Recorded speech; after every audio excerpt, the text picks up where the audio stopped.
అందరూ ఇళ్ళతో కలిసి రాకుండా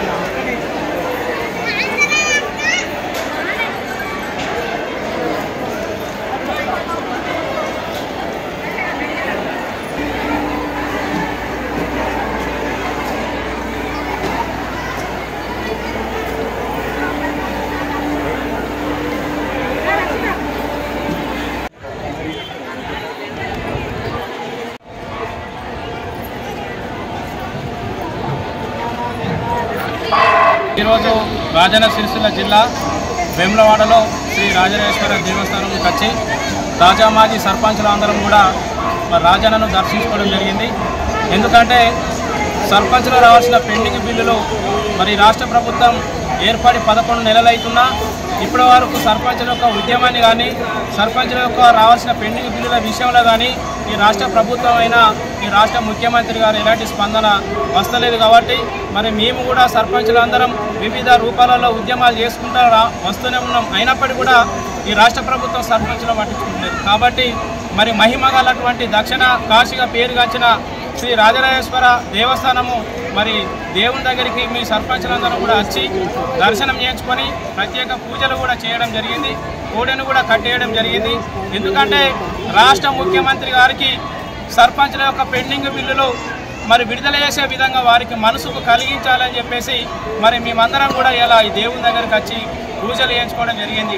ఎందుకంటే సర్పంచులైన మేము వివిధ రూపాలలో వినతి పత్రాలు, రిలే నిరాహార దీక్షలు, ధర్నాలు, రాస్తారోకోలు ఎన్ని కార్యక్రమాలు చేసినప్పటికీ కూడా ఈ రాష్ట్ర ముఖ్యమంత్రి గారు సర్పంచుల పట్ల కక్ష సాధింపు ఉన్నది. కాబట్టి మరి ఆ కక్ష సాధింపు తొలగిపోయి ఈ రాష్ట్రంలో ఉన్నటువంటి సర్పంచుల పెండింగ్ బిల్లులు వెంటనే విడుదల చేసే విధంగా మరి ఒక దేవుని యొక్క అనుగ్రహం మరి రాష్ట్ర ముఖ్యమంత్రి గారి మనసు మార్చే విధంగా కలిగించాలని మేమందరం కూడా మొక్కు చెల్లించుకోవడం జరిగింది. అదేవిధంగా శివునికి సర్పంచుల యొక్క రావాల్సిన పెండింగ్ బిల్లుల విషయంలో కూడా వినతి పత్రం ఇవ్వడం జరిగింది. కాబట్టి ఇకనైనా ఈ రాష్ట్ర ముఖ్యమంత్రి గారు సర్పంచుల పట్ల సానుకూలతంగా స్పందించి రేపు 20వ తారీఖు రోజు ఏదైతే ఈ యొక్క జిల్లా పర్యటనలకు ఇక్కడికి వస్తున్నటువంటి రాష్ట్ర ముఖ్యమంత్రి గారు 20వ తారీఖు రోజు వస్తున్నారు. కాబట్టి వారి యొక్క మనసు కరిగి మా బిల్లులు వెంటనే చెల్లించాలని చెప్పేసి ఈరోజు పూజలు చేయించడం జరిగింది.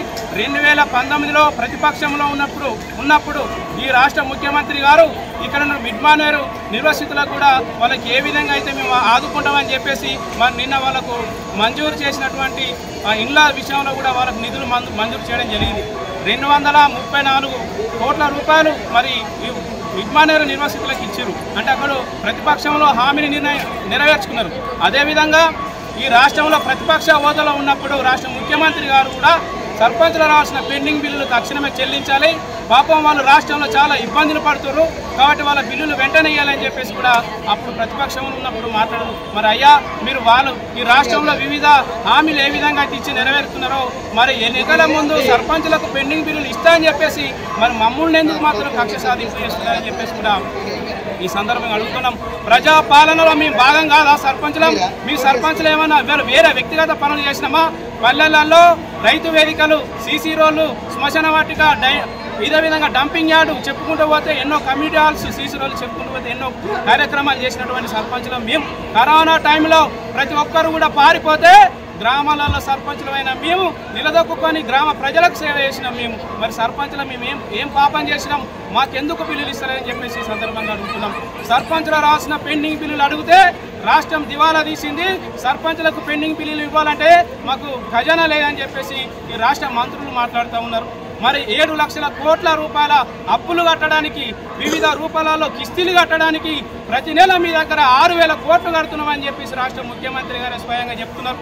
మరి ఈ రాష్ట్రంలో అప్పు కావచ్చు, ఈ రాష్ట్రంలో అప్పుల మిత్తులు కావచ్చు, మరి కట్టడానికి డబ్బులు దొరికినప్పుడు ఒక 1,500 కోట్ల రూపాయలు కట్టడం కోసం మీకు డబ్బులు దొరుకుతాయని చెప్పేసి కూడా ఈ సందర్భంగా మేము అడుగుతున్నాం. ఈ రాష్ట్రంలో సంక్షేమ పథకాల కోసం మీ దగ్గర డబ్బులు ఉంటున్నాయి, కానీ సర్పంచుల పెండింగ్ బిల్లులు ఇవ్వాలంటే మాత్రం కక్ష సాధింపు చేస్తున్నారు.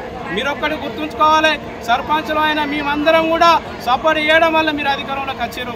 సర్పంచులు అందరూ ఒక ప్రభుత్వాన్ని ఏర్పడాలన్నా, ఏర్పడిన ప్రభుత్వాన్ని కూల్చాలన్నా అది సర్పంచులతో సాధ్యమవుతుంది. ఈ విషయం రేవంత్ రెడ్డి గారు కూడా తెలుసు అని చెప్పేసి సందర్భంగా తెలియజేస్తున్నాం. ఎన్నికల కంటే ముందు సర్పంచులకు ఒక బాధను మీరు క్యాచ్ చేసుకొని దాన్ని ఓటు బ్యాంకు రూపంలో మార్చడం కోసమే మాట్లాడిరని మాకు ఈరోజు అర్థమవుతుంది. నిజంగానే మా మీద ప్రేమ ఉండి మీరు ఆ రోజు మాట్లాడుంటే ఇప్పటికీ మా బిల్లులు చెల్లించే వాళ్ళని చెప్పేసి కూడా ఈ సందర్భంగా అడుగుతున్నాం. అదేవిధంగా ఈ రాష్ట్ర ప్రభుత్వం ఏర్పడి 11 నెలలు అవుతుంది.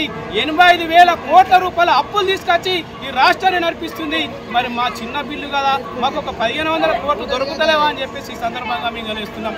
కాబట్టి సర్పంచుల మీద కక్ష సాధింపు పోవాలి, వారికి పెద్ద మనసు కలగాలని చెప్పేసి ఈరోజు మేము వేములవాడలో రాజన్నను దర్శించుకొని వినతి పత్రం ఇవ్వడం జరిగింది.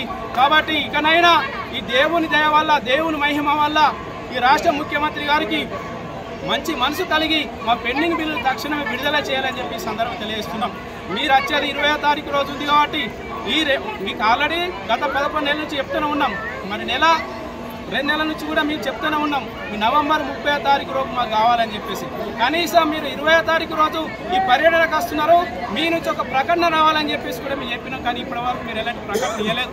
మరి కాబట్టి ఈ రాష్ట్రంలో రైతు రుణమాఫీ కోసం కావచ్చు, ఇతర సంక్షేమ పథకాలను అమలు చేస్తామని చెప్పేసి ఈ రాష్ట్రంలో పర్యటన చేస్తున్న సందర్భంలో దేవుళ్ళ మీద ఏ విధంగా అయితే మీరు ప్రమాణం చేసి హామీలు ఇచ్చుకుంటే వేరో, కనీసం 20వ తారీఖు రోజన్నా సర్పంచులకు ఈ నెల 30వ తారీఖు లోపు లేదంటే ఈ డిసెంబర్ 15వ తారీఖు లోపు మేము బిల్లులు చెల్లిస్తాం, సర్పంచులు ఆవేదన చెందొద్దని ఇదే రాజన్న ఆలయం సాక్షిగా రాష్ట్ర ముఖ్యమంత్రి గారు కనుక ప్రమాణం చేసి చెప్పాలని చెప్పేసి డిమాండ్ చేస్తున్నాం. లేని పక్షంలో ఖచ్చితంగా